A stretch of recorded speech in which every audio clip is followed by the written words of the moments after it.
Hello everyone, start करते हैं physical geography revision series. और आज हम पढ़ने वाले हैं वाटर इन एटमॉस्फेयर। ठीक है, तो इम्पॉर्टेंट चैप्टर है। Continuous movement of water between oceans, lands and atmosphere is called hydrological cycle. तो हाइड्रोलॉजिकल साइकिल का क्या मतलब है कि कंटिन्यूअस मूवमेंट होता रहता है वाटर का, ठीक है, ओशियन, लैंड एंड एटमॉस्फेयर के बीच में। ह्यूमिडिटी अगर देखें तो ह्यूमिडिटी है क्या, तो humidity is the amount of water vapour present in the air. ठीक है, तो जब हम कह रहे हैं ह्यूमिडिटी, तो ह्यूमिडिटी का क्या मतलब है, ये अमाउंट ऑफ वाटर वेपर है जो कि प्रेजेंट होता है एयर में। सपोज अगर ये एयर है, ठीक है, तो यहाँ पे कितना वाटर वेपर प्रेजेंट है, तो उसी को हम क्या कहेंगे, ह्यूमिडिटी कहेंगे। देन एब्सोल्यूट ह्यूमिडिटी क्या है, तो actual water vapour present in the atmosphere. तो ह्यूमिडिटी मतलब हमने देख लिया कि कितना वाटर वेपर प्रेजेंट है एयर में। जब हम कह रहे हैं एब्सोल्यूट ह्यूमिडिटी, तो इसका मतलब है कि एक्चुअल वाटर वेपर कितना प्रेजेंट है एटमॉस्फेयर में। ठीक है, और इसको मेजर किया जाता है इन ग्राम्स पर क्यूबिक मीटर। ठीक है, कैसे मेज़र किया जाता है, ग्राम्स पर क्यूबिक मीटर। ये डिपेंड करता है टेम्परेचर के ऊपर। हाई होता है ओशंस के ऊपर और लो होता है लैंड के ऊपर। सिंपल सी बात है कि जहाँ ओशन के ऊपर ह्यूमिडिटी ज़्यादा होगा क्योंकि वहाँ क्या है, वाटर प्रेजेंट है, और लो होगा लैंड के ऊपर। ठीक है, एब्सोल्यूट कहने का मतलब है कि एक्चुअल में कितना वाटर वेपर प्रेजेंट है एटमॉस्फेयर में, this is called absolute humidity. अब देखते हैं टाइप्स ऑफ ह्यूमिडिटी। ठीक है, तो रिलेटिव ह्यूमिडिटी, जब रिलेटिव ह्यूमिडिटी हम कह रहे हैं तो percentage of moisture in air compared to its maximum capacity at a given temperature. कि गिवन टेम्परेचर में, कि इस टेम्परेचर में क्या हो सकता है कि मैक्सिमम कैपेसिटी जो है हो सकता है, लेकिन हम ये देखते हैं कि रिलेटिव में कितना है, कितना परसेंटेज ऑफ मॉइस्चर जो है एयर एक्चुअल में अवेलेबल है। ठीक है, compare to its maximum capacity, कि अगर ये 100% हो सकता है, ठीक है, ये 100% क्या है, इसका मैक्सिमम कैपेसिटी है, लेकिन हम ये देखेंगे कि कितना परसेंट मॉइस्चर जो है एयर में है। ठीक है, कंपेयर टू, अगर मैक्सिमम जो है होना चाहिए 100% और यहाँ पे 80% है, तो ये हो गया रिलेटिव ह्यूमिडिटी। ठीक है, क्या हुआ इसका मतलब कि percentage of moisture in air compare to its maximum capacity, कि जितना मैक्सिमम कैपेसिटी होना चाहिए उसके कंपैरिजन में कितना परसेंटेज मॉइस्चर है। तो ये इंडिकेट करता है कि how close air is to saturation, कि कितना क्लोज है एयर सैचुरेशन के। ठीक है, तो स्पेसिफिक, ये तो हो गया रिलेटिव ह्यूमिडिटी। ठीक है, और स्पेसिफिक ह्यूमिडिटी, तो स्पेसिफिक ह्यूमिडिटी कहने का मतलब है mass of water vapour per unit mass of air. ठीक है, तो स्पेसिफिक ह्यूमिडिटी में हम मास को देखेंगे। ठीक है, mass of water vapour per unit mass of air, per unit mass of air में हम देखेंगे कि कितना मास है वाटर वेपर का। और रिलेटिव ह्यूमिडिटी क्या है कि मैक्सिमम कैपेसिटी के कंपेयर में अगर हम देखें तो कितना परसेंटेज ऑफ मॉइस्चर है एयर में एट अ गिवन टेम्परेचर। तो ये हो गया रिलेटिव ह्यूमिडिटी, ये हो गया स्पेसिफिक ह्यूमिडिटी। स्पेसिफिक ह्यूमिडिटी जो है चेंज नहीं होता है विथ टेम्परेचर और प्रेशर। तो ये आपको याद रखना पड़ेगा कि स्पेसिफिक ह्यूमिडिटी क्या होता है, चेंज नहीं होता है। ठीक है, इस बात को आपको ध्यान रखना है। और स्पेसिफिक ह्यूमिडिटी को जो है प्रीफर किया जाता है एब्सोल्यूट ह्यूमिडिटी के ऊपर। ठीक है, एब्सोल्यूट ह्यूमिडिटी हमने क्या देखा था, कितना एक्चुअल में प्रेजेंट है वाटर वेपर एटमॉस्फेयर में, ये हो गया एक्चुअल। और रिलेटिव हो गया कि कंपैरेटिव में हम देख रहे हैं। और स्पेसिफिक का मतलब हो गया mass of water vapour per unit mass of air. अब देखते हैं सैचुरेटेड एयर। ठीक है, तो यहाँ पे हम रिलेटिव ह्यूमिडिटी क्यों देखते हैं, तो रिलेटिव ह्यूमिडिटी से हमें ये पता चलता है कि हम कितना क्लोज है किसके, कितना क्लोज है एयर सैचुरेशन के। ठीक है, सो अब नेक्स्ट देखते हैं सैचुरेटेड एयर के बारे में कि सैचुरेटेड एयर क्या होता है। ठीक है, सैचुरेटेड एयर जब हम कह रहे हैं तो इसका मतलब हम कह रहे हैं 100% रिलेटिव ह्यूमिडिटी की बात हम कर रहे हैं। क्या मतलब है इसका, कि इस टाइम पे एयर जो है होल्ड कर रही है मैक्सिमम मॉइस्चर। 100% ह्यूमिडिटी है, मतलब एयर ऑलरेडी जो है होल्ड कर रही है काफ़ी सारा मॉइस्चर। ठीक है, मैक्सिमम मॉइस्चर जो है होल्ड कर रही है, मतलब ये फुल है। तो अगर कोई एक्स्ट्रा मॉइस्चर इसमें ऐड किया जाता है तो एयर अब इसको होल्ड ही नहीं कर पाएगी। तो क्या होगा, जो एक्स्ट्रा मॉइस्चर है, ठीक है, एक्स्ट्रा वाटर, जो भी एक्स्ट्रा मॉइस्चर रहेगा, क्योंकि ये तो अब ऐड ही नहीं हो पाएगा, एयर उसको होल्ड ही नहीं कर पाएगी, तो एक्स्ट्रा वाटर वेपर जो भी होगा वो चेंज हो जाएगा लिक्विड में। ठीक है, तो जो भी एक्स्ट्रा मॉइस्चर होगा वो कंडेंसेशन हो जाएगा। ठीक है, क्या होगा, लिक्विड में चेंज हो जाएगा कंडेंसेशन यहाँ पे हो जाएगा क्योंकि अब ये एयर जो है एक्स्ट्रा मॉइस्चर को होल्ड नहीं कर सकती है, ठीक है। तो ये ही कहा जा रहा है। और अगर आप कूल करेंगे उस एयर को तो इसका कैपेसिटी जो है होल्ड करने का मॉइस्चर का तो वो डिक्रीज़ हो जाएगा। तो अगर ऐसा हुआ कि आप जो एग्जिस्टिंग मॉइस्चर है तो वही इतना ज़्यादा हो जाता है कि कंडेंसेशन हो जाता है, ठीक है। तो याद रखना है कि इसको अचीव किया जा सकता है कैसे, by raising absolute humidity, adding moisture और cooling air means lowering temperature. तो अगर एयर जो है ऑलरेडी फुल ऑफ मॉइस्चर है, देन अगर आप ऐड कर रहे हैं और वाटर और कूल कर रहे हैं एयर को तो फिर क्या होगा, दोनों के केस में वाटर ड्रॉपलेट बन जाएगा, ठीक है। तब क्या होगा, बारिश होगी, उसी केस में ना वाटर ड्रॉपलेट बनेगा तो क्या होगा, तब प्रेसिपिटेशन होगा, कंडेंसेशन के बाद प्रेसिपिटेशन होगा। तो यही है सैचुरेटेड एयर कि इसमें और कैपेसिटी नहीं है कि वो मॉइस्चर को होल्ड कर सके, ठीक है। अब मॉइस्चर को होल्ड नहीं कर पाएगी, अगर कोई भी अदर मॉइस्चर आता है तो कंडेंसेशन हो जाएगा, ठीक है। तो इसको हम कैसे अचीव कर सकते हैं, अगर हम रेज करें एब्सोल्यूट ह्यूमिडिटी को, मतलब बहुत ज़्यादा मॉइस्चर को ऐड कर रहे हैं, अगर बहुत ज़्यादा मॉइस्चर ऐड हो रहा है या कूल हो रहा है, अगर ठंडा हो रहा है एयर, तो उस केस में टेम्परेचर क्या होगा, लो हो जाएगा, ठीक है। टेम्परेचर लो हो जाएगा। तो यही सारी चीज़ें हैं, हम क्या देख पा रहे हैं यहाँ पे, कंडेंसेशन होगा। Then unsaturated air, unsaturated air का क्या मतलब है कि रिलेटिव ह्यूमिडिटी 100% से कम है, यहाँ पे एयर जो है अभी भी मोर मॉइस्चर को एब्जॉर्ब कर सकती है, यहाँ कंडेंसेशन नहीं होगा। इस केस में तो हमने देखा कि कंडेंसेशन होगा, लेकिन यहाँ पे कंडेंसेशन जो है नहीं होगा, ठीक है। तो ये है unsaturated air. Then dew point क्या है, temperature at which saturation occur. तो ड्यू पॉइंट कौन सा पॉइंट है, वही पॉइंट है जिसपे कि ऐसा टेम्परेचर है जिसपे कि सैचुरेशन होगा, ठीक है। ड्यू पॉइंट में क्या होगा, temperature at which saturation occur, तो सैचुरेशन होगा तभी तो हम ड्यू देखते हैं, ठीक है। तो ड्यू पॉइंट क्या होता है, dew point is the temperature at which airs become fully saturated with water vapour. तो अब एयर जो है मॉइस्चर को होल्ड नहीं कर सकेगी, सो कंडेंसेशन स्टार्ट हो जाएगा, इसीलिए हमें ड्यू, फॉग, क्लाउड्स ये सब देखने के लिए मिलेगा। तो जितना ड्यू पॉइंट होगा, higher due point higher moisture in air, कि जितना ज़्यादा ड्यू पॉइंट है इसका मतलब क्या है कि ज़्यादा से ज़्यादा मॉइस्चर है एयर में, ह्यूमिड कंडीशन होगा, ठीक है। लोअर ड्यू पॉइंट है मतलब ड्रायर एयर होगा, ठीक है। अगर लोअर ड्यू पॉइंट है इसका क्या मतलब है, एयर जो है ड्रायर होगा, ड्रायर एयर होगा। तो आपको ये बात याद रखना है कि if air cools to its dew point relative humidity is 100%, ठीक है।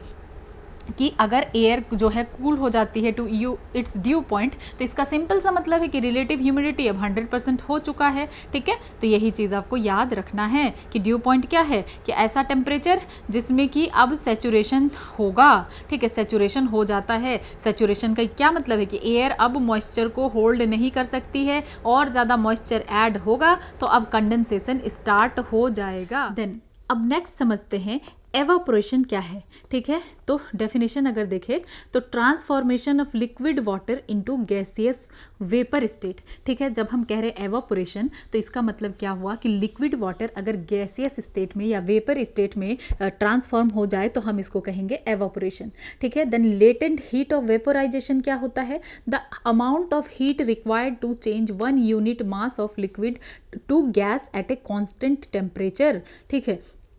तो जब हम कह रहे हैं लेटेंट हीट ऑफ वेपोराइजेशन तो इसका मतलब है कि कितना अमाउंट ऑफ हीट हमें चाहिए ताकि चेंज हो सके 1 यूनिट मास जो है लिक्विड का गैस में कांस्टेंट टेम्परेचर में, ठीक है। तो ये है लेटेंट हीट ऑफ वेपोराइजेशन। हम क्या देख रहे हैं यहाँ पे कि लिक्विड वाटर ट्रांसफॉर्म होगा किसमें, गैसियस या वेपर स्टेट में, और लेटेंट हीट ऑफ वेपोराइजेशन मतलब कितना हीट हमें चाहिए ताकि जो है चेंज हो सके 1 unit of mass of liquid to gas at a constant temperature, ठीक है। अब देखते हैं कौन सा ऐसा फैक्टर है जो कि इन्फ्लुएंस करता है एवापोरेशन को।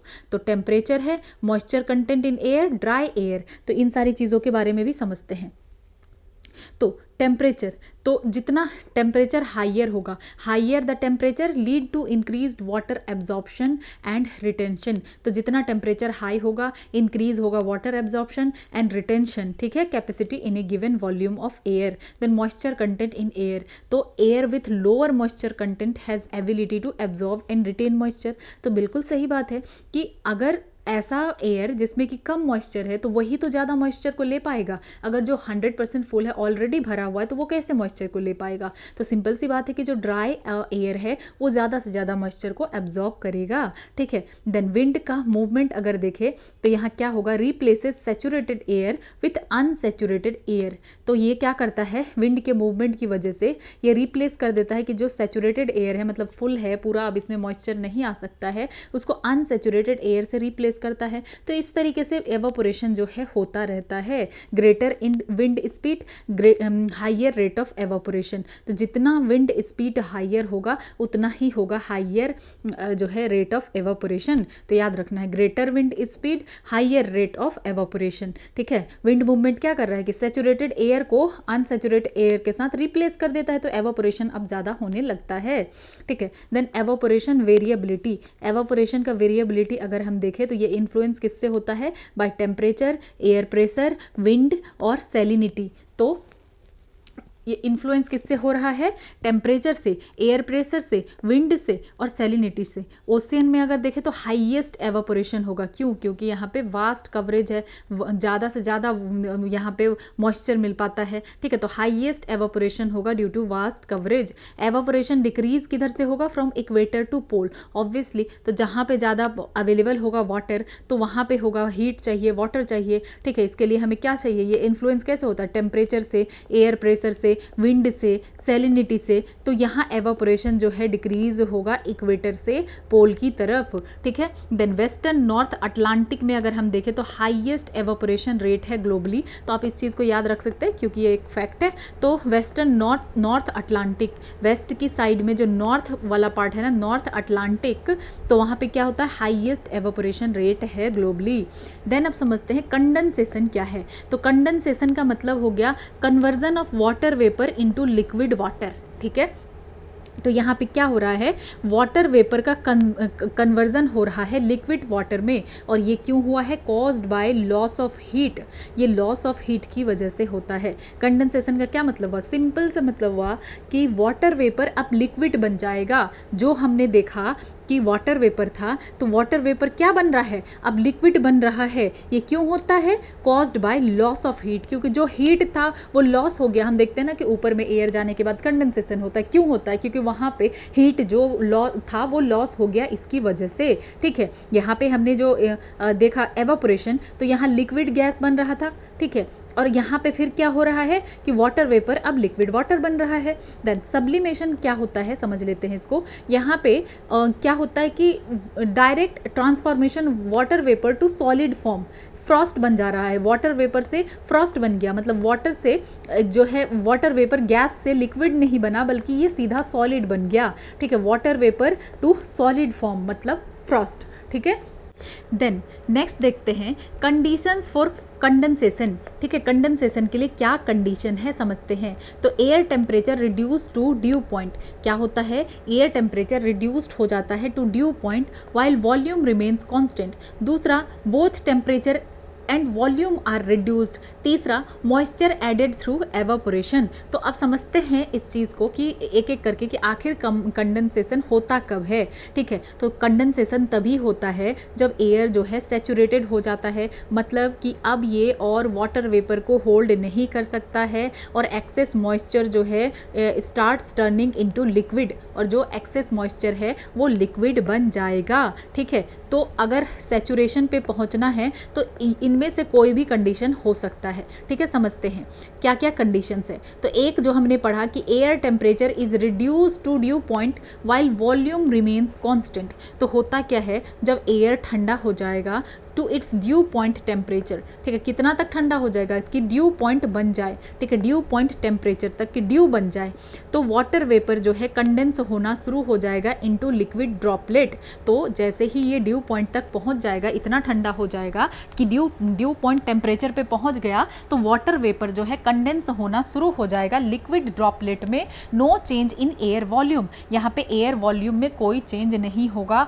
ओनली कूलिंग कॉजेज सैचुरेशन, और कूलिंग की वजह से क्या होगा, सैचुरेशन होगा, ठीक है। और both temperature and volume are reduced, तो इसमें क्या होगा, यहाँ पे हमने क्या देखा, ये इसको पहले क्लैरिफाई कर लेते हैं कि यहाँ पे वॉल्यूम चेंज नहीं हुआ, सिर्फ कूलिंग की वजह से सैचुरेशन हुआ। क्या हुआ, यहाँ पे कूलिंग के वजह से सैचुरेशन हुआ, यहाँ वॉल्यूम चेंज नहीं हुआ। दूसरा कंडीशन क्या है कि टेम्परेचर और वॉल्यूम दोनों रिड्यूस हो गया। यहाँ पे हमने क्या देखा फर्स्ट वाले में कि एयर टेम्परेचर रिड्यूस हुआ ड्यू पॉइंट तक और वॉल्यूम कांस्टेंट रहा, और इसमें टेम्परेचर और वॉल्यूम दोनों रिड्यूस हो रहा है। कूलिंग प्लस कंप्रेशन, एयर जो है सैचुरेट हो रहा है फास्टर, और ये कहाँ पे होता है, happens in rising and sinking air masses, जहाँ पे एयर मासेस क्या कर रहा है, राइज कर रहा है और सिंक कर रहा है, स्पेशली एडियाबेटिक कूलिंग में। एग्जाम्पल हम देखें तो ओरोग्राफिक रेनफॉल, तो इस केस में टेम्परेचर और वॉल्यूम दोनों क्या हो गया, रिड्यूस हो गया।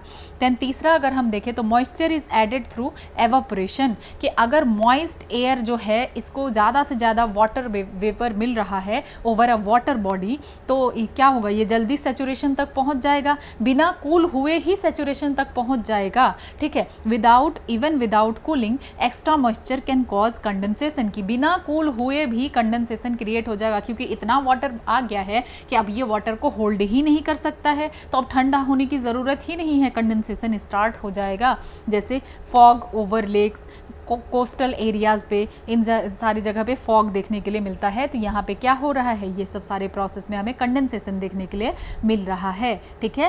क्या हो रहा है, condensation, air temperature is reduce to dew point while volume remain constant. दूसरा, both temperature and volume are reduced. तीसरा, moisture is added through evaporation, ठीक है।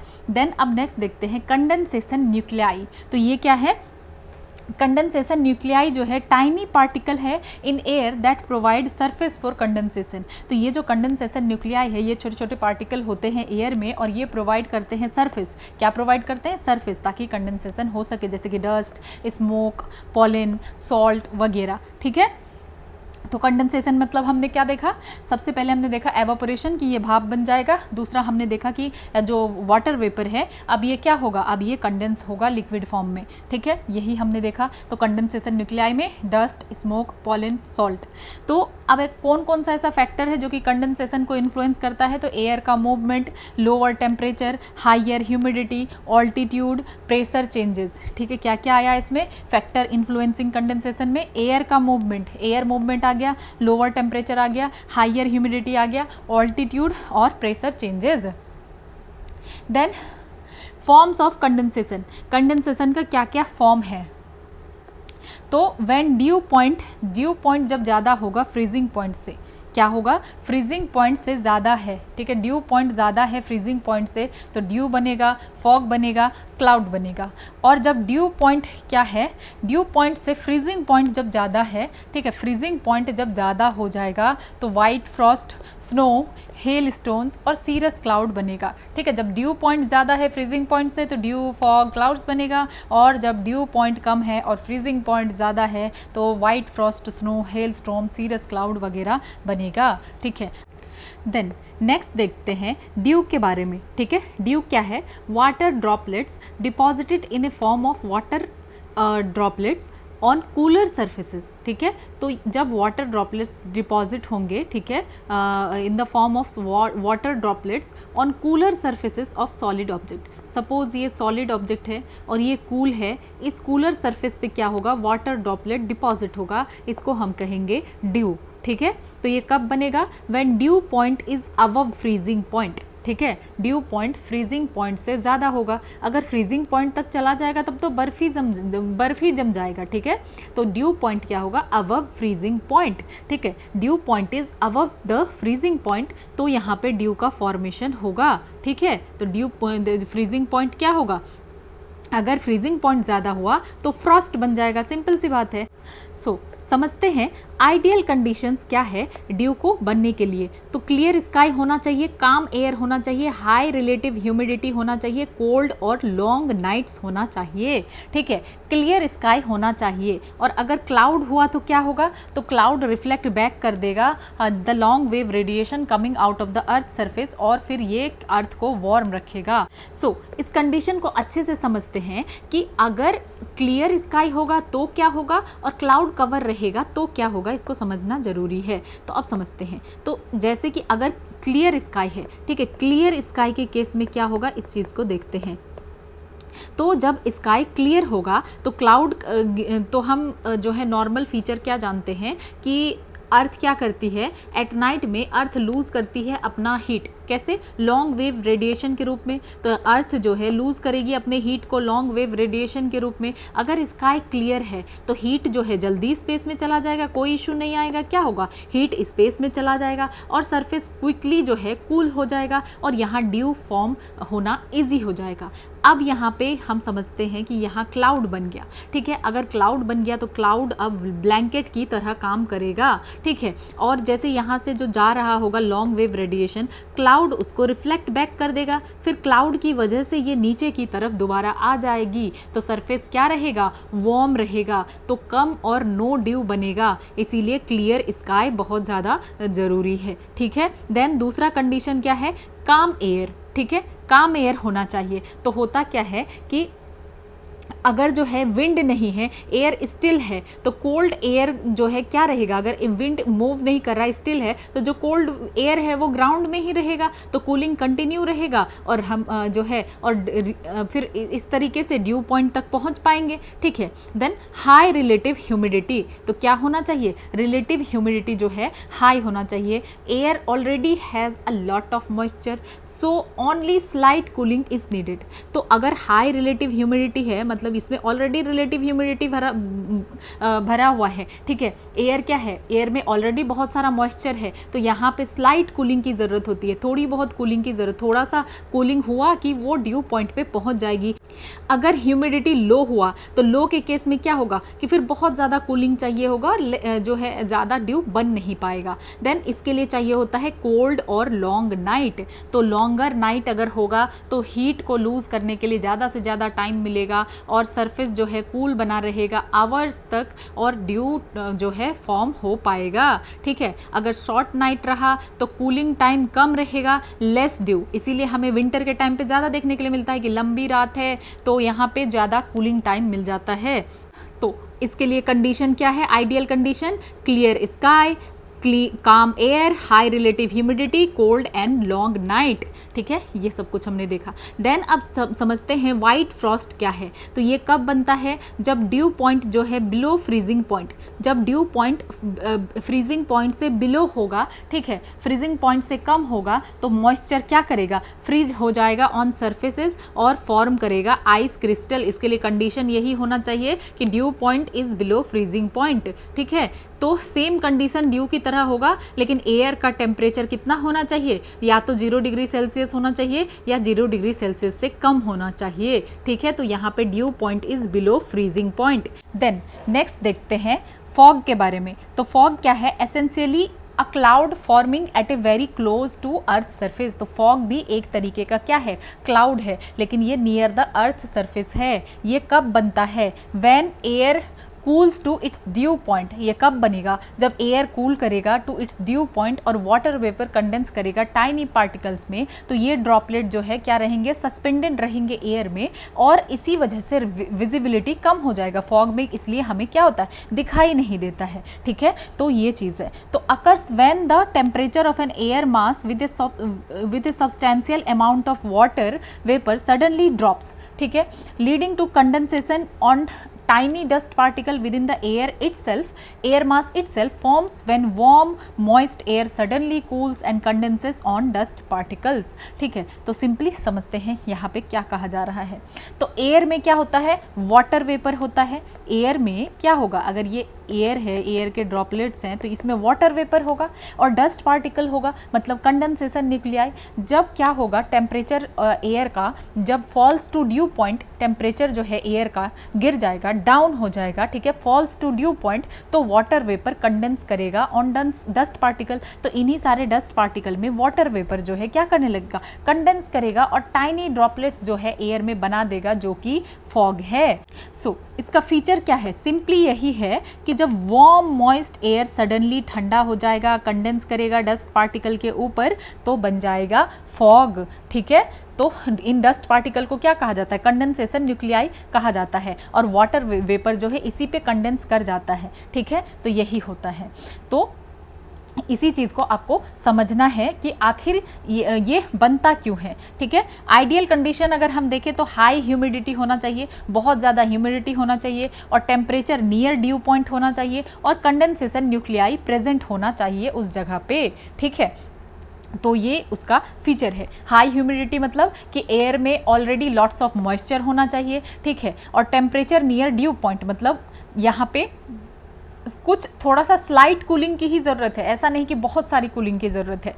तो टेम्परेचर ड्यू पॉइंट के पास हो जानी चाहिए, और condensation nuclei, dust, smog, salt particles वगैरह यहाँ पे होना चाहिए। बस इतना ही इसके लिए है। ठीक है, तो अब ये समझते हैं कि होता क्या है। तो होता क्या है कि जब वार्म एयर मीट करती है कोल्ड एयर से, तो यहाँ पे फॉग बनता है। ठीक है, जब वार्म मॉइस्ट एयर मीट करती है कोल्ड एयर से या कोल्ड सरफेस से, तो क्या होता है, वार्म एयर लूज कर देती है हीट को क्विकली, और टेम्परेचर ड्रॉप हो जाता है टू ड्यू पॉइंट, और फिर यहाँ पे कंडेंसेशन होता है, फॉग बनता है। बस इतना ही याद रखना है आपको। ठीक है, कि वार्म मॉइस्ट एयर सडनली जब ठंडा हो जाएगा तब ये कंडेंस कर जाएगी डस्ट पार्टिकल में, दैट्स इट। ठीक है, अब अगर टाइप्स देखें तो फॉग कितने तरीके का होता है, radiation fog, advection fog, upslope fog, steam fog. ठीक है, रेडिएशन फॉग मतलब ये क्यों बनता है, नाइट कूलिंग की वजह से बनता है ऑफ अर्थ सरफेस। तो जो नाइट कूलिंग होता है ना, उसकी वजह से रेडिएशन फॉग बनता है। तो यहाँ पे होता क्या है night time cooling of land में, कि क्लियर स्काई है, काम एयर है, तो एयर नियर सरफेस जो है कूल हो गया, तो यहाँ फॉग बन जाता है, और ये विंटर में कॉमन देखने के लिए मिलता है। देन एडवेक्शन फॉग, तो यहाँ क्या होगा कि जब warm air moves over a cold surface, warm air जब कोल्ड सरफेस के ऊपर मूव करेगी तो एडवेक्शन फॉग होगा। ठीक है, क्या कर रही है वार्म एयर जो है, वार्म एयर क्या होगा, मॉइस्ट एयर होगा, तो वार्म मॉइस्ट एयर मूव करेगी कोल्ड सरफेस के ऊपर, एयर ठंडा हो जाएगा और फॉग बनेगा। ये कोस्टल रीजन में ज़्यादा देखने के लिए मिलता है। देन अपस्लोप फॉग, तो ये क्यों बनता है, caused by air rising along a slope. तो एयर जब राइज करेगी along a slope, orographic lifting होगा, स्लोप है इस वजह से ओरोग्राफिक लिफ्टिंग होगा, तो इसीलिए ये फॉग बनेगा। ठीक है, देन स्टीम फॉग, तो स्टीम फॉग को एवापोरेशन फॉग भी कहते हैं। Forms over warm water as cold air passes, तो ये कहाँ पे बनेगा, वार्म वाटर पे बनेगा जब कोल्ड एयर यहाँ से पास करेगी। स्टीम फॉग क्या होगा कि कोल्ड एयर मूव कर रही है वार्म एयर के ऊपर, वाटर एवापोरेट होगा, ज़्यादा से ज़्यादा मॉइस्चर आएगा, एयर कूल होगा, कंडेंसेशन होगा, और ये स्टीम फॉग बनेगा। ये कॉमन जो है लेक्स के ऊपर होता है। ठीक है, देन अब समझते हैं मिस्ट के बारे में। तो मिस्ट में ज़्यादा मॉइस्चर होता है फॉग से जब ज़्यादा मॉइस्चर होगा तो हम कहेंगे मिस्ट, और ये मॉइस्ट एयर में होगा। इसका ह्यूमिडिटी जो है 75% से ज़्यादा होना चाहिए। मिस्ट कैसा होगा, शॉर्ट लिव्ड होगा, और ये मिस्ट हमें देखने के लिए मिलेगा माउंटेन्स एंड हिली एरियाज़ में। देन हेज़ की वजह से क्या होगा कि विजिबिलिटी रिड्यूस हो जाएगा, और इसका ह्यूमिडिटी कैसा रहेगा, लो ह्यूमिडिटी होगा, 75% से कम होगा, और इसकी वजह से क्या होगा फिर अनइवन लाइट रिफ्रैक्शन होगा, इंडस्ट्रियल पार्टिकल्स वगैरह यहाँ पे हो सकता है। हेज मतलब जो दिख रहा है आपको धुंधला धुंधला दिखेगा, रिड्यूस हो जाएगा विजिबिलिटी आपका। और फिर नेक्स्ट देखते हैं स्मॉग में क्या होगा कि स्मोक प्लस फॉग दोनों होगा, इस कंडीशन को स्मॉग कहते हैं। और ये क्यों होता है, result of urban industrial air pollution. यहाँ पे ग्रेइश और ब्राउनिश और हेजी हमें अपीयरेंस ऐसा लगेगा। तो स्मॉग का मतलब क्या हुआ कि एक तो फॉग है प्लस स्मोक है, तो स्मॉग।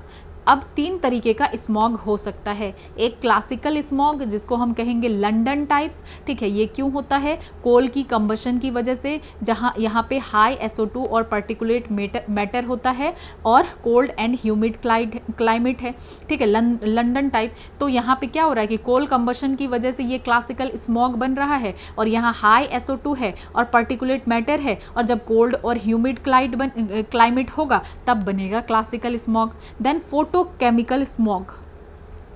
ठीक है। ये कब बनेगा? जब नाइट्रोजन ऑक्साइड और वोलाटाइल ऑर्गेनिक कंपाउंड रिएक्ट करेंगे सनलाइट के साथ। फोटो मतलब क्या कि यहाँ सनलाइट है, सनलाइट के केस में ही हो रहा है, ठीक है। इस केस में क्या हो रहा है कि नाइट्रोजन ऑक्साइड और वोलाटाइल ऑर्गेनिक कंपाउंड्स ये रिएक्ट करेंगे सनलाइट के साथ और क्रिएट करेंगे ब्राउन हेज एटमॉस्फेयर में, ठीक है। यहाँ पे ये प्रोड्यूस करेंगे सेकेंडरी पॉल्यूटेंट्स को, ठीक है, ozone, then pen,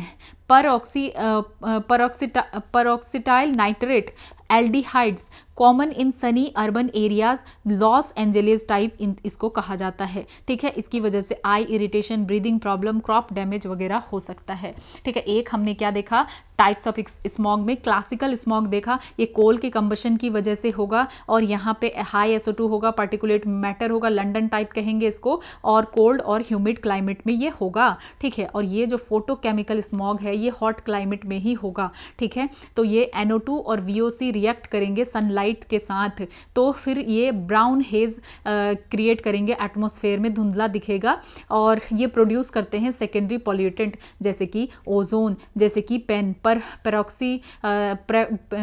परऑक्सी acetyl nitrate और एल्डिहाइड्स। ये कॉमन होगा सनी और अर्बन एरियाज में, ठीक है।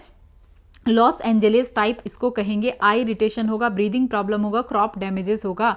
तीसरा है वॉग, ठीक है, यानी वॉल्केनिक स्मॉग। वॉल्केनिक स्मॉग को हम लोग क्या कहते हैं? वॉग। तो ये क्यों होगा? वॉल्केनिक इरप्शन की वजह से। यहाँ पे मिक्सचर किस चीज़ का होता है? सल्फर डाइऑक्साइड का, SO2 का, और एरोजोल फाइन पार्टिकल्स का, और ये अपीयर दिखता है, हेजी दिखता है, और बहुत ज़्यादा ये हार्मफुल होता है हेल्थ के लिए, क्रॉप्स के लिए, विजिबिलिटी के लिए, और अफेक्ट करता है ये areas down wind of volcanoes, ठीक है। तो बेसिकली ये वॉल्केनिक स्मॉग है, ठीक है। और यहाँ पे SO2 और एरोजोल फाइन पार्टिकल्स वगैरह बहुत ज़्यादा होगा, ठीक है। तो ये कुछ चीज़ें हैं। अब हम कुछ चीज़ क्लाउड के बारे में जान लेते हैं कि क्लाउड कैसे और क्या होगा। बहुत इंपॉर्टेंट चैप्टर है ये क्लाउड वाला, ठीक है। तो पढ़ते हैं। सो क्लाउड क्या होता है? तो cloud is a collection of small water droplet और टाइनी आइस क्रिस्टल्स। तो जब हम कहते हैं क्लाउड तो ये कुछ नहीं है बल्कि स्मॉल वाटर ड्रॉपलेट्स का और टाइनी आइस क्रिस्टल्स का क्या है? कलेक्शन है। काफ़ी सारा यहाँ पे वाटर, स्मॉल वाटर ड्रॉपलेट्स है, टाइनी आइस क्रिस्टल्स है, ठीक है। कितना? लगभग 0.02 mm। और ये क्यों बनता है? Due to condensation of water vapour. तो वाटर वेपर जब कंडेंस होगा तो क्लाउड बनेगा। हायर ऑल्टीट्यूड में जाने के बाद हम जानते हैं कि टेम्परेचर की जो है कम होगा, वहाँ क्या है? नॉर्मल लैप्स रेट काम करेगा, टेम्परेचर कम होगा, तो टेम्परेचर कम होने की वजह से कंडेंसेशन होगा, और कंडेंसेशन होने की वजह से जो है यहाँ पे हम क्या देख पा रहे हैं? ये फिर क्लाउड बनेगा, ठीक है। Condensation of water vapour at higher latitude in the open atmosphere, और ये वेरियस ऑल्टीट्यूड में मिलेगा। ये डिपेंड करता है टेम्परेचर, ह्यूमिडिटी और एटमॉस्फेरिक कंडीशन के ऊपर। अब क्लाउड के ऊपर बार बार क्वेश्चन पूछा जाता है, आपको पता होना चाहिए क्लाउड का डुअल इम्पैक्ट है। एक तो इसका कूल भी करता है क्लाउड और वार्म भी करता है क्लाउड, ठीक है। कूल कैसे करेगा? By reflecting incoming solar radiation back to space, कि जब सोलर रेडिएशन आ रहा होता है तो इनकमिंग सोलर रेडिएशन जो भी आ रहा है उसको रिफ्लेक्ट करके वापस स्पेस में भेज देगा। तो ये हुआ कूलिंग इफेक्ट, कि ठंडा कर रहा है। अब वार्मिंग इफेक्ट क्या है? By trapping out going long wave radiation. जब ट्रैप करेंगे जो लॉन्ग वेव रेडिएशन बाहर जा रहा है उसको ट्रैप कर लेंगे, ब्लैंकेट की तरह एक्ट करेंगे, तो ये हो जाएगा वार्मिंग इफेक्ट, ठीक है। तो डू क्लाउड्स कूल और वार्म? तो ये हमने देख ही लिया कि ये दोनों काम करते हैं। तो क्लाउड कूल करते हैं अर्थ को by reflecting sunlight, albedo effect है, और क्लाउड वार्म करते हैं अर्थ को by trapping out going infrared radiation. तो जो आउट गोइंग जो है इंफ्रारेड रेडिएशन है तो उसको ट्रैप कर लेता है, जब बाहर की तरफ जाता है उसको ट्रैप कर लेता है, तो इससे ग्रीन हाउस इफेक्ट होता है, ठीक है। इसको हम बार बार पढ़ चुके हैं कि सन का रेज कैसे आएगा, शॉर्ट वेव जाएगा कैसे, लॉन्ग फॉर्म में, ठीक है। ये सब कुछ हम पढ़ चुके हैं। Then clouds that cool the earth, ठीक है। कौन सा क्लाउड कूल करता है। अब तो हमने देख लिया कि दोनों इफेक्ट है, तो अब ये भी समझना जरूरी है कि कौन वाला क्लाउड कूल करेगा। तो जो लो थिक क्लाउड है ना, ठीक है, जैसे कि स्ट्रेटस या क्यूमुलस जो नीचे की तरफ है, लो थिक क्लाउड है, थिक वाला क्लाउड, लो वाला क्लाउड वो कूल करेगा सरफेस को, ठीक है। इसका हाई एल्बिडो होगा और ये रिफ्लेक्ट करेगा large amount of incoming solar radiation को, और ये एक्ट करेगा सन शेड्स की तरह, और नेट इफेक्ट इसका कूलिंग आएगा, ठीक है। अब समझते हैं कि ऐसा कौन सा क्लाउड है जो कि वार्म करता है अर्थ को। तो हाई थिन क्लाउड्स, जो ऊपर में सबसे हाई क्लाउड्स होंगे ना, सीरस क्लाउड को हाई क्लाउड कहा जाता है, तो ये थिन क्लाउड, हाई क्लाउड, ये क्या करते हैं, ये वार्म करते हैं अर्थ को। तो ये क्या कर रहे हैं, let sunlight pass through but trap out going long wave radiation. तो ये क्या करते हैं, सनलाइट को तो पास होने दे देते हैं, ठीक है, लेकिन ये ट्रैप कर लेते हैं out going long wave radiation को। जब बाहर जा रही होती है तो out going long wave radiation को ये ट्रैप कर लेते हैं, ठीक है। तो इसकी वजह से ये थर्मल ब्लैंकेट की तरह वर्क करते हैं। नेट इफेक्ट आता है इसका वार्मिंग इफेक्ट, ठीक है। तो इस चीज़ को याद रखना है कि इस तरीके से कैसे गर्म हो रहा है क्लाउड की वजह से, कैसे ठंडा हो रहा है, इस पर क्वेश्चन भी बनता है। आई थिंक 2 बार तो इस तरीके से PYQ कुछ आ ही चुका है, ठीक है। तो ये जो सीरस क्लाउड होता है ये हाई क्लाउड्स होता है। आप देख सकते हैं 12 किलोमीटर में इतने हाइट पे ये है, 40,000 फीट पे ये लगभग है। देन सीरो स्ट्रेटस, तो जितना भी सीरस आ रहा है मतलब ये हाई क्लाउड है। सीरो स्ट्रेटस मतलब सीरस है प्लस स्ट्रेटस है लेयर में। देन सीरो क्यूमुलस, ये भी हाई क्लाउड है, ठीक है। देन ये जो ऑल्टो है ना, ऑल्टो स्ट्रेटस, ऑल्टो क्यूमुलस, ये मिडिल क्लाउड है। ऑल्टो वाला क्या है, alto stratus, alto cumulus middle cloud है। यहाँ ये कहाँ तक है, 6 किलोमीटर तक है या 20,000 फीट तक है, ठीक है। उसके बाद लो क्लाउड्स, तो ये क्यूमुलस या क्यूमुलोनिम्बस या क्यूमुलस, ये सब कुछ क्या है, लो क्लाउड है। निम्बो स्ट्रेटस, स्ट्रेटस, स्ट्राटो क्यूमुलस, ये सब कुछ क्या है, ये सब लो क्लाउड है। ये तो ग्राउंड जीरो है, ठीक है। तो ये लो क्लाउड्स है। क्लाउड्स विथ वर्टिकल डेवलपमेंट, ये क्यूमुलस वगैरह जो होता है ना, क्यूमुलस जो कि बहुत ज़्यादा बारिश करती है, तो ये सब लो क्लाउड ही है। ये 3 किलोमीटर या 10,000 फीट तक हो सकता है, ठीक है। तो ये क्या है, लो क्लाउड है। ऑल्टो मिडिल क्लाउड और सीरस याद रखना है, जब सीरस लग गया हाई क्लाउड। तो हाई क्लाउड के बारे में ही हमने देखा कि जब इधर से लॉन्ग वेव रेडिएशन जाएगी तो ये ट्रैप करेगा, इनकमिंग को तो आने देगा लेकिन लॉन्ग वेव को ट्रैप करेगा ये वाला। और ये जो लो क्लाउड्स है इसका क्या है, कूलिंग इफेक्ट होता है, ठीक है। ये चीज़ हमें देखने के लिए मिलता है।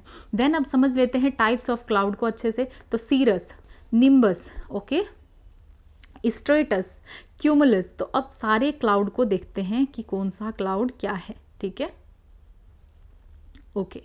सो सीरस क्लाउड का अपेयरेंस अगर देखें तो ये थिन होता है, separate cloud with a delicate feather like appearance. तो ये फेदर की तरह इसका अपेयरेंस होगा, फेदर लाइक अपेयरेंस होगा, ठीक है। कैसा, फेदर, ये वर्ड याद रखना है। फेदर लाइक अपेयरेंस जब होगा ये, तो ये क्या है, सीरस क्लाउड है। और ये थिन होगा, सेपरेट क्लाउड होगा। ऑल्टीट्यूड काफ़ी ऊंचा होगा, 8,000 से 12,000 मीटर में। और कंपोजिशन देखें तो आइस क्रिस्टल इसमें मिलेगा और ये हमेशा वाइट होगा। कैसा होगा सीरस, वाइट होगा। देन निम्बस, ठीक है, तो ये डार्क और डार्क ब्लैक होगा और बहुत डीप ग्रे कलरेशन इसका होगा। कलर कैसा होगा, मेनली इसका डार्क या ग्रे डीप कलर होगा। और इसमें जो है poses an exceptionally dense and sun blocking opacity. तो इसके पास क्या कैपेसिटी है कि ये सन को ब्लॉक कर सकता है, सन ब्लॉकिंग ओपेसिटी इसके पास है। Shapeless masses of thick vapour, इसमें वेपर भरा हुआ होता है।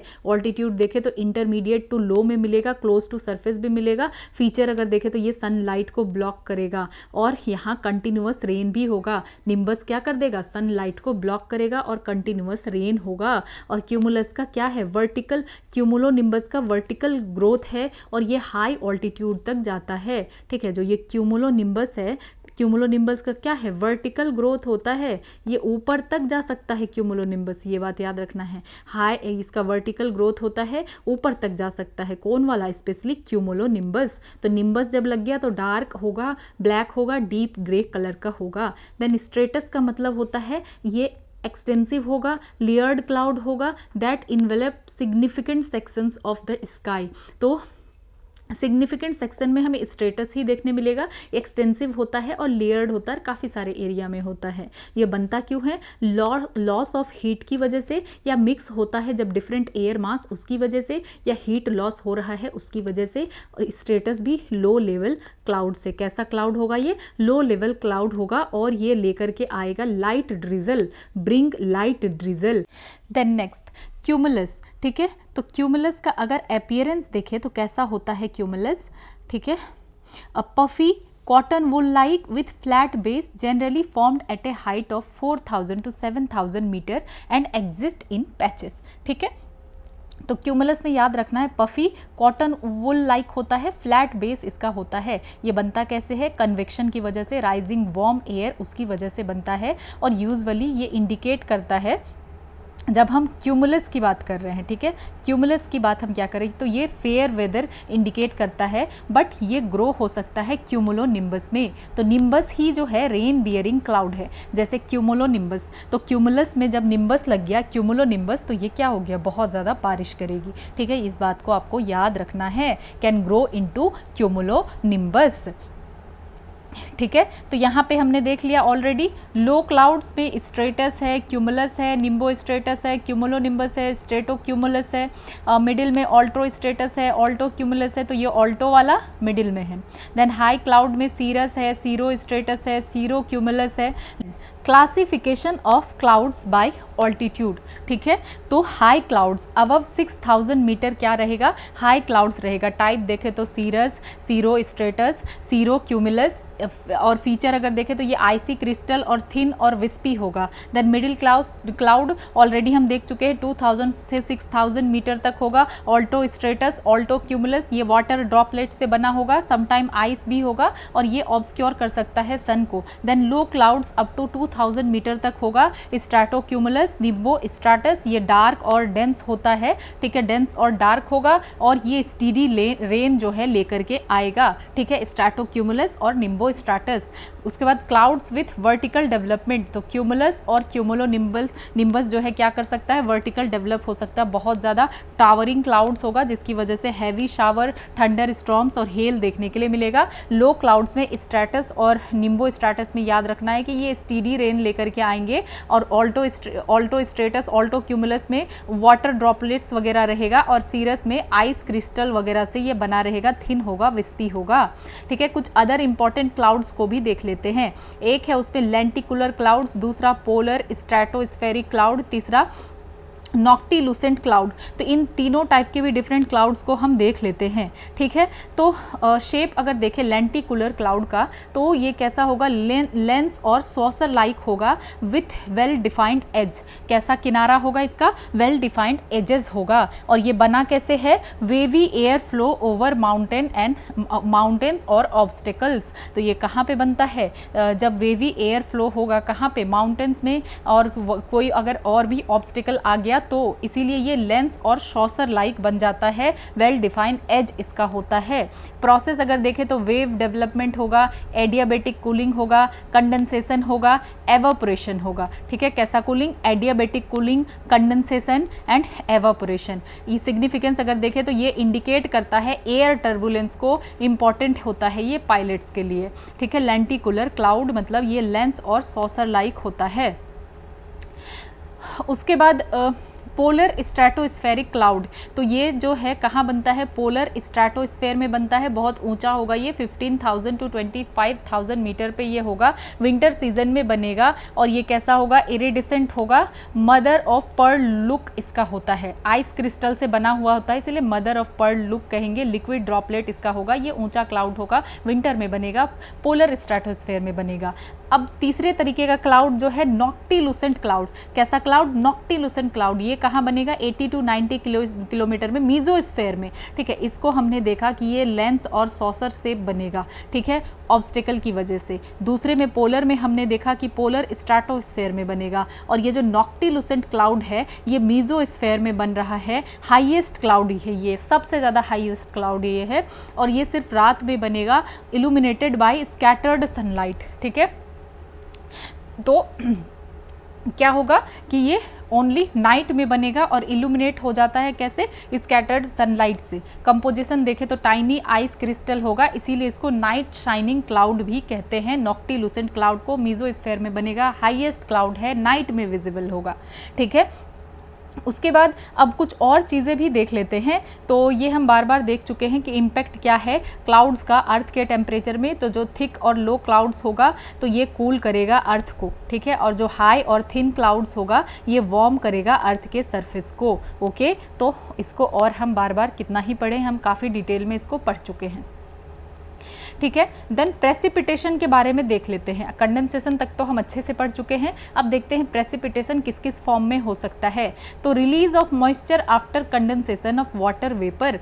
कंडेंसेशन के बाद नेक्स्ट प्रोसेस क्या है, तो मॉइस्चर रिलीज होगा और उसको हम कहेंगे प्रेसिपिटेशन। तो सबसे पहला प्रोसेस क्या है, इवेपोरेशन होगा, भाप बन के ऊपर की तरफ जाएगा, जैसे ही ऊपर की तरफ जाएगा ठंडा हो जाएगा, कंडेंसेशन हो जाएगा, ठीक है। जैसे कंडेंसेशन होगा तो फिर नेक्स्ट प्रेसिपिटेशन होगा, मतलब रिलीज होगा मॉइस्चर का, ठीक है। तो रेनफॉल हम कब कहेंगे, जब लिक्विड वाटर ड्रॉपलेट होगा। फॉर्म क्या है होगा, जब पानी के फॉर्म में लिक्विड वाटर ड्रॉपलेट होगा तो हम कहेंगे रेन, और ये सबसे कॉमन टाइप ऑफ प्रेसिपिटेशन है। देन स्नोफॉल कब होगा, जब टेम्परेचर जो है 0 डिग्री से कम हो जाएगा तो क्या होगा, स्नोफॉल होगा। टेम्परेचर क्या होगा, 0 से भी कम हो जाएगा तो स्नोफॉल होगा।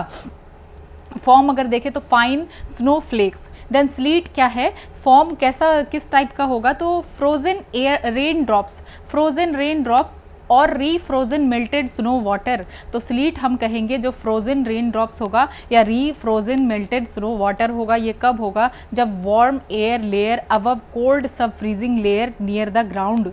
क्या होगा कि कोल्ड सब फ्रीजिंग लेयर होगा near the ground, warm air जो है वार्म एयर लेयर अबव होगा, मतलब वार्म एयर लेयर ऊपर में है और cold sub freezing layer ground जो है, ये कोल्ड सब फ्रीजिंग लेयर वो ग्राउंड के पास है। तो ये बात याद रखना है, तब बनेगा स्लीट, ठीक है। देन हेल स्टोन्स, तो ये कब बनेगा, जब रेन वाटर ड्रॉपलेट जो है सॉलिडिफाई हो जाएगा स्मॉल और राउंडेड पीस में आइस में। तो जब हमने कभी देखा होगा कि बारिश के साथ साथ जो है बर्फ़ का छोटा छोटा small rounded piece of ice भी गिरता है while passing through colder layer. तो ये सब बनता कैसे है, तो जैसे कोल्डर लेयर के थ्रू पास होता है तो इस तरीके का छोटा छोटा जो है ऐसे आइस जैसा बन जाता है और इसमें जो है multiple concentric layer of ice होता है, ठीक है। देन फ्रीजिंग रेन क्या होता है, ड्रिजल्स और light rains occur below 0 degree Celsius temperature and being frozen before reaching the ground. तो इसको इसी को हम कहेंगे फ्रीजिंग रेन,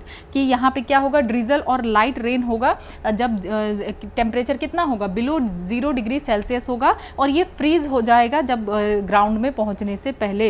देन एक होता है विर्गा, तो इसमें रेन ड्रॉप इवापोरेट हो जाता है before reaching the earth in dry air. तो होता क्या है, क्योंकि इतना ड्राई है कि रेन ड्रॉप आने से पहले ही इवापोरेट हो गया, तो इसको विर्गा कहते हैं। देन नेक्स्ट देखते हैं ग्रुपल, ठीक है। ये ग्रुपल क्या है, ये कब बनेगा, जब सुपर कोल्ड वाटर ड्रॉपलेट जो है, जो कि 0 डिग्री सेल्सियस से भी नीचे उसका टेम्परेचर होगा, ठीक है, तो वो लिक्विड ही रहता है और वो फ्रीज कब होगा, सरफेस पे जब आएगा, ठीक है, of snowflake as they come into the contact, ठीक है। तो होता क्या है कि क्लाउड में कभी कभी ऐसा होता है कि वाटर ड्रॉपलेट वो लिक्विड ही रहते हैं 0 डिग्री सेल्सियस के नीचे, तो इनको कहा जाता है सुपर कूल्ड वाटर ड्रॉपलेट। ये बहुत ठंडे होते हैं लेकिन फ्रोजन नहीं होते हैं, और यही जब सुपर कूल्ड ड्रॉपलेट जो है स्नोफ्लेक्स के कांटेक्ट में आते हैं, ठीक है, वो टच करते हैं स्नोफ्लेक्स को तो इंस्टेंटली फ्रीज हो जाते हैं उसके सरफेस पे। होता क्या है कि ज़्यादा से ज़्यादा ड्रॉपलेट्स जो है फ्रीज हो जाते हैं स्नोफ्लेक के अराउंड, और ये सॉफ्ट वाइट और राउंडेड जो है हो जाता है, जैसे कि एक कोई टाइनी आइस बॉल हो। तो इसी आइस कोटेड स्नोफ्लेक को हम ग्रेपल कहते हैं, ठीक है। तो क्या कहते हैं हम इसको, ग्रेपल कहते हैं। तो ये अगर हम देखें तो ये ग्रोपल है, हेल, स्लीट, स्नो, रेन, ये सब कुछ जो है प्रेसिपिटेशन का ही फॉर्म है। देन अब देखते हैं रेनफॉल कितने तरीके का हो सकता है, टाइप्स ऑफ रेनफॉल। तो इसमें होता है इम्पॉर्टेंट, अगर हम देखें कन्वेक्शनल रेनफॉल, तो इसमें होता क्या है कि वार्म एयर राइज करती है कन्वेक्शन करंट की वजह से, एयर एक्सपेंड होता है, ठीक है, ऊपर की तरफ जाता है, देन ये ठंडा होता है, फिर होता है, ठीक है, क्यूमुलस क्लाउड बनता है, देन रेनफॉल होता है। तो ये ज़्यादातर समर में होगा और हॉट आवर्स में होगा ऑफ द डे, ठीक है। रीजन देखें तो प्रोमिनेंट सबसे ज़्यादा ये कन्वेक्शनल रेनफॉल इक्वेटोरियल रीजन में होगा और ये इंटीरियर ऑफ द कॉन्टिनेंट्स में पाया जाता है, स्पेशली नॉर्दर्न हेमिस्फेयर में। फीचर देखें तो कैसा रहेगा, हैवी रेनफॉल होगा with thunder and lightning, short duration but intense होगा, ठीक है। तो ये इसका वही है कि ये हीट की वजह से होगा, जो वार्म एयर है वो राइज होगा कन्वेक्शन करंट की वजह से, एयर एक्सपेंड होगा, देन कूल होगा, देन कंडेंस होगा, देन क्यूमुलस क्लाउड बनेगा, देन रेनफॉल होगा, ठीक है। तो ये है कन्वेक्शनल रेनफॉल। तो यहाँ पे सन क्या कर रही है, sun heats the land and air above, तो सन जो है हीट कर रही है लैंड को और एयर को अबव, तो इसकी वजह से देन जो है वार्म एयर क्या करती है, राइज करती है, देन ये कूल होती है, देन कंडेंस करती है, क्लाउड बनाती है, देन रेन हो जाता है, ठीक है। तो यही हो गया कन्वेक्शनल रेनफॉल। देन आप देखते हैं ओरोग्राफिक रेनफॉल या रिलीफ रेनफॉल। तो इसका क्या मतलब है, समझते हैं ओरोग्राफिक रेनफॉल को। तो जो मॉइस्ट एयर है अगर जब वो हिट करती है माउंटेन बैरियर को तो फिर and is force to rise, तो जैसे कि अगर एक मॉइस्ट एयर है और वो हिट कर रही है किसी माउंटेन बैरियर को, तो अब माउंटेन बैरियर को तो कट करके नहीं जा सकती ना, तो वो ऊपर की तरफ चली जाएगी, ठीक है। तो इसी राइजिंग एयर को हम क्या कहते हैं, एडियाबेटिक एक्सपेंशन या कूलिंग कहते हैं। क्या कहते हैं, एडियाबेटिक एक्सपेंशन या कूलिंग। तो होता क्या है यहाँ पे कि यहाँ ये माउंटेन है, ठीक है, तो यहाँ मॉइस्ट एयर जो है फोर्स टू राइज, क्योंकि यहाँ माउंटेन आ गया तो अब ये सीधी तो चल नहीं सकती है, तो मॉइस्ट एयर को जो है राइज होना पड़ रहा है। और जैसे ही राइज हो जाएगी तो ये हमें पता है कि नॉर्मल लैप्स रेट, तो एयर जो है कूल करेगी ऊपर जा करके, जैसे ही ये राइज करेगी तो यहीं पे बारिश हो जाएगा। तो इस साइड को कहा जाता है विंडवर्ड साइड या कोल्ड वेट कंडीशन। इसी साइड में सारा का सारा बारिश हो जाएगा। देन विंडवर्ड साइड में क्या होगा, हैवी रेनफॉल हो जाएगा due to uplift and cooling. तो विंडवर्ड साइड में क्या होगा, बहुत ही ज़्यादा हैवी रेनफॉल हो जाएगा। क्यों, अपलिफ्ट की वजह से और कूलिंग की वजह से विंडवर्ड साइड में ही ज़्यादा से ज़्यादा बारिश हो जाएगी। और लीवर्ड साइड क्या हो गया, ये रेन शैडो एरिया हो गया, ठीक है। एयर क्या करेगी, यहाँ डिसेंड करेगी और हीट करेगी एडियाबेटिकली, यहाँ पे ड्राई कंडीशन होगा और as air absorbs more moisture little और no rainfall. Then leeward side में आपको सिर्फ यही बात याद रखना है कि यहाँ पे जब बारिश हो गई, सारा का सारा यहीं पे बारिश हो गया, तो उसके बाद क्या होता है, ठीक है। तो यही सेम एयर, यहाँ बारिश होने के बाद यही सेम एयर जो है, जो कि अभी टॉप ऑफ द माउंटेन पे है, तो यही सेम एयर तो नीचे आएगी ना, तो ये अब दूसरे साइड आना शुरू करती है, ठीक है। तो एयर क्रॉस करती है माउंटेन को और डिसेंड करती है लीवर्ड साइड में, ठीक है। तो अब होता क्या है कि जब ये डिसेंड करती है तो एयर वहाँ यहाँ पे वार्मर हो जाता है, ठीक है। और नीचे आ रही है, तो नीचे जैसे आ रही है तो एयर तो अब गर्म होगा ना, तो जब एयर वार्म हो जाता है तो अब वार्म एयर जो है ज़्यादा से ज़्यादा मॉइस्चर होल्ड कर सकता है। तो अब यहाँ क्लाउड डिसअपियर हो जाएगा और जो भी रेनफॉल हो रहा है वो क्या होगा, स्टॉप हो जाएगा। इसीलिए लीवर्ड साइड जो है यहाँ पे ड्राई हो जाता है। देन अब नेक्स्ट देखते हैं साइक्लोनिक या फ्रंटल रेनफॉल के बारे में, ठीक है। साइक्लोनिक या फ्रंटल रेनफॉल क्या है, तो कॉज अगर देखें तो occurs during the formation of cyclone. ये कब होगा साइक्लोनिक या फ्रंटल रेनफॉल, ये तभी होगा जब साइक्लोन जो है फॉर्म करेगा, ठीक है। बोथ ट्रॉपिकल और एक्स्ट्रा ट्रॉपिकल दोनों केस में क्या होगा, साइक्लोनिक या फ्रंटल रेनफॉल होगा। तो ये एसोसिएटेड किसके साथ है, फ्रंट के साथ एसोसिएटेड है। जब वार्म एयर मीट करेगा कोल्ड एयर के साथ तो वार्म एयर राइज करेगा ओवर कोल्ड वन। तो प्रोसेस क्या होगा कि राइजिंग वार्म मॉइस्ट एयर, फिर यहाँ पे जैसे ही वार्म मॉइस्ट एयर राइज करेगी ऊपर जाके कूलिंग होगा, देन कंडेंसेशन होगा, देन प्रेसिपिटेशन होगा। नेचर ऑफ रेनफॉल कैसा होगा, वाइड स्प्रेड होगा, मॉडरेट टू हैवी होगा, continuous over a large area for longer duration. Common देखा जाता है कहाँ पे, मिड लैटिट्यूड में, एक्स्ट्रा ट्रॉपिकल साइक्लोन, और ठीक है। और ट्रॉपिकल रीजन में अगर हम देखें तो ड्यूरिंग मॉनसून और हरिकेन के टाइम पे देखने के लिए मिलता है। मिड लैटिट्यूड में हम क्या देखते हैं, एक्स्ट्रा ट्रॉपिकल साइक्लोन, और ट्रॉपिकल रीजन में ड्यूरिंग मॉनसून और हरिकेन के टाइम पे हमें क्या देखने के लिए मिलता है, साइक्लोनिक और फ्रंटल रेनफॉल। तो इसमें सिंपल ये बात याद रखना है कि जब वार्म एयर मीट करेगी कोल्ड एयर से तो वार्म एयर राइज करेगी ओवर कोल्ड वन। और इसमें तो ये माउंटेन वाला आ जाता है ओरोग्राफिक रेनफॉल या रिलीफ रेनफॉल में, कि यहाँ पे क्योंकि बीच में यहाँ माउंटेन आ गया, ये एक बैरियर की तरह काम किया, तो अब यहाँ यहाँ पे जो है एयर, अब मॉइस्ट एयर अब फोर्सफुली इसको ऊपर जाना होगा, यहीं पे ये सारा बारिश कर देगी, ठीक है। और जब तक ये यहाँ जाएगी देन फिर ये जब डिसेंड करने लगेगी, गर्म हो जाएगी, तो ये बिल्कुल वार्म ड्राई कंडीशन हो जाएगा, कोई भी यहाँ पे बादल नहीं रहेगा, डिसअपियर हो जाएगा और बारिश नहीं होगा, और सारा का सारा मॉइस्चर तो ये इधर ही जो है बारिश हो जा रही है, ये था। और उसके बाद कन्वेक्शन तो हमें पता ही है कि वार्म एयर राइज करेगी due to convection current, air expand होगा, कूल होगा, कंडेंस होगा और क्यूमुलोनिम्बस क्लाउड जो है बनेगा, और क्यूमुलस क्लाउड बनेगा, और क्यूमुलस क्लाउड बनेगा तो रेनफॉल होगा, ठीक है। तो ये सारी चीज़ें हम देख चुके हैं। अब देखते हैं वर्ल्ड डिस्ट्रीब्यूशन ऑफ रेनफॉल, सबसे ज़्यादा कहाँ रेनफॉल होता है।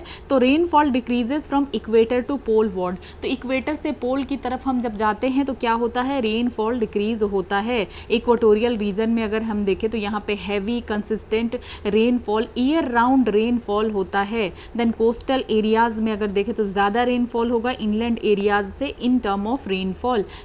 देन लैटिट्यूडनल डिस्ट्रीब्यूशन, ठीक है, लैटिट्यूडनल डिस्ट्रीब्यूशन, तो 35 टू 40 डिग्री नॉर्थ साउथ अगर देखें तो ईस्टर्न कोस्ट को सबसे ज़्यादा रेनफॉल मिलता है। क्यों, ईस्टर्ली विंड्स की वजह से। 35 टू 40 डिग्री नॉर्थ साउथ में ईस्टर्न कोस्ट को सबसे ज़्यादा रेनफॉल मिलता है ईस्टर्ली विंड की वजह से, और डिक्रीज होता है वेस्टवर्ड, ठीक है। और 45 टू 65 नॉर्थ साउथ में अगर हम देखें तो वेस्टर्न कोस्ट को सबसे ज़्यादा रेनफॉल मिलता है। क्यों, वेस्टर्लीज की वजह से। तो वेस्टर्लीज अगर आ रही है तो सबसे ज़्यादा रेनफॉल कहाँ मिलेगा, वेस्टर्न कोस्ट को मिलेगा। First to western continental margin decreases eastward, और ईस्ट की तरफ डिक्रीज होगा, ठीक है। तो यहाँ पे अगर हम देखें तो वेस्ट की तरफ यहाँ रेनफॉल होगा और ईस्ट की तरफ डेजर्ट लाइक कंडीशन होगा, और इस वाले जगह में ईस्ट की तरफ ज़्यादा से ज़्यादा रेनफॉल होगा और डिक्रीज होगा वेस्ट की तरफ, ठीक है। अगर रेनफॉल देखें, ठीक है, रीजन्स के अकॉर्डिंग रीजनल रेनफॉल, तो वेरी हैवी रेनफॉल हमें कहाँ देखने के लिए मिलता है, 200 सेंटीमीटर पर ईयर हमें देखने के लिए मिलता है इक्वेटोरियल बेल्ट में, सबसे ज़्यादा रेनफॉल यहीं पे होता है, ठीक है। देन कोस्टल मॉनसून रीजन में देखने के लिए मिलता है, वेस्टर्न घाट में भी 200 सेंटीमीटर पर ईयर बहुत ज़्यादा बारिश होती है, उससे ज़्यादा, ठीक है। और उसके बाद windward side of coastal mountain, तो कहाँ पे बहुत ज़्यादा हैवी रेनफॉल होगा, इक्वेटोरियल बेल्ट में, कोस्टल मॉनसून रीजन में, ठीक है, वेस्टर्न घाट में, और windward side of coastal mountains में। देन मॉडरेट रेनफॉल अगर देखें तो 100 टू 200 सेंटीमीटर कहाँ मिलेगा, zones next to the heavy rainfall areas, तो हैवी रेनफॉल एरियाज के पास जो वाला जोन रहेगा वहाँ पे मॉडरेट होता है 100 टू 200, और coast in warm temperate zones, ठीक है। तो वार्म टेम्परेट जोन के केस में जो कोस्ट रहेगा, ठीक है, coast in warm temperate zone, वहाँ पे 100 to 200 centimetre per year. Then in adequate rainfall 50 to 100 centimetre per year, ये कहाँ मिलेगा, east coast in temperate zone, तो टेम्परेट जोन के केस में कहाँ पे, ईस्ट कोस्ट में, और इंटीरियर टू ट्रॉपिकल कॉन्टिनेंट, तो ट्रॉपिकल कॉन्टिनेंट में कहाँ पे, इंटीरियर में, और east coast in temperate zone, तो जो टेम्परेट जोन है तो वहाँ पे हम देखते हैं कि वेस्ट कोस्ट में तो बारिश होती है, तो इसीलिए ईस्ट कोस्ट में, कहाँ पे, ईस्ट कोस्ट में, क्योंकि यहाँ हम देख पा रहे कितनी बारिश हो रही है, यहाँ पे 100 टू 200 सेंटीमीटर हो रही है वार्म टेम्परेट जोन में, तो जो ईस्ट कोस्ट है, ठीक है, east coast in temperate zone, तो यहाँ पे 50 टू 100 सेंटीमीटर पर ईयर होगा, और interior of the tropical continent में कम बारिश होगी, ठीक है, 50 टू 100। लो रेनफॉल अगर देखें कि 50 से भी कम कहाँ हो रहा है, तो जो रेन शैडो एरियाज है वहाँ पे, और western coast in tropical regions, तो जो ट्रॉपिकल रीजन्स में वेस्टर्न कोस्ट है, हम देखते हैं कि ईस्टर्लीज की वजह से इधर सबसे ज़्यादा एक्टिव क्या होता है, ईस्टर्लीज, इसीलिए western coast in tropical regions में अगर हम देखें तो यहाँ हमें जो है डेजर्ट देखने के लिए मिलता है, यहाँ बहुत कम बारिश होती है, जैसे कि एटाकामा डेजर्ट, ठीक है। तो इस चीज़ को याद रखना है, western coast in tropical regions, बस आपको ये ध्यान रखना है कि किधर से कौन सी विंड भी फ्लो कर रही है, तब भी काम बनेगा, क्योंकि जो वेस्टर्न कोस्ट है ट्रॉपिकल रीजन्स में, यहाँ पे हम क्या देखते हैं, ईस्टर्लीज का इन्फ्लुएंस है, यहाँ हम ऑलरेडी देख चुके हैं, ठीक है, कि ईस्टर्लीज का इन्फ्लुएंस है तो डिक्रीज करेगा वेस्टवर्ड, ठीक है, वही तो हम पढ़ रहे हैं कि वेस्ट कोस्ट में, western coast in tropical regions, ठीक है, रेन शैडो जो एरिया रहेगा, और यहाँ पे हम देख रहे हैं जो इंटीरियर है ट्रॉपिकल कॉन्टिनेंट में, वहाँ पे भी कम पड़ेगा, और टेम्परेट जोन में क्योंकि यहाँ वेस्टर्लीज का इफेक्ट है, तो जो ईस्ट कोस्ट है, ठीक है, ईस्ट कोस्ट है वहाँ पे कम जो है बारिश होगी, ठीक है, ये हमने देखा। और जो कोस्टल मानसून रीजन है, वेस्टर्न घाट है, वहाँ बारिश होगी, इक्वेटोरियल बेल्ट में बारिश होगी, विंडवर्ड साइड जो होगा कोस्टल माउंटेन के, वहाँ पे 200 सेंटीमीटर पर ईयर से ज़्यादा होगा, तो ये कुछ चीज़ें हैं।